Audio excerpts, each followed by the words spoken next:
AP ఎన్నికలలో జనసేన అధినేత పవన్ కళ్యాణ్ పిఠాపురం నుంచి ఎమ్మెల్యేగా పోటీ చేస్తున్న సంగతి తెలిసిందే. దీంతో పవన్ కళ్యాణ్ ని గెలిపించడం కోసం ఇండస్ట్రీలో చాలా మంది ప్రముఖులు పిఠాపురంలో ఎన్నికల ప్రచారం నిర్వహించారు.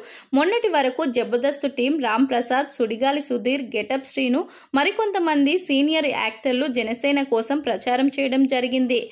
మెగా హీరోలు వరుణ్ తేజ్, వైష్ణవ్ తేజ్, సాయి ధరమ్ తేజ్ కూడా పిఠాపురంలో పవన్ గెలుపు కోసం రోడ్ షోలు నిర్వహించడం జరిగింది. ఈ రోజు ఉదయం మెగాస్టార్ చిరంజీవి కూడా తన తమ్ముడు పవన్ కళ్యాణ్ ని గెలిపించి చట్టసభల్లో కూర్చోబెట్టాలని పిఠాపురం ప్రజలను విజ్ఞప్తి చేశారు. సినిమాలోకి బలవంతంగా వచ్చిన కళ్యాణ్ రాజకీయాల్లోకి మాత్రం ఇష్టంగా వచ్చారని చిరంజీవి వెల్లడించారు. పవన్ కళ్యాణ్ తన సొంత సంపాదన కౌలు రైతుల కన్నీళ్లు తుడిచేందుకు ఖర్చు పెట్టాడు. సరిహద్దుల్లో ప్రాణాల తెగించి పోరాడే జవాన్ల కోసం పెద్ద మొత్తం అందించారు. మీ సేవకుడిగా, సైనికుడిగా అండగా నిలబడతారు. మీకోసం కలబడి మీ కలలను నిజం చేస్తారు.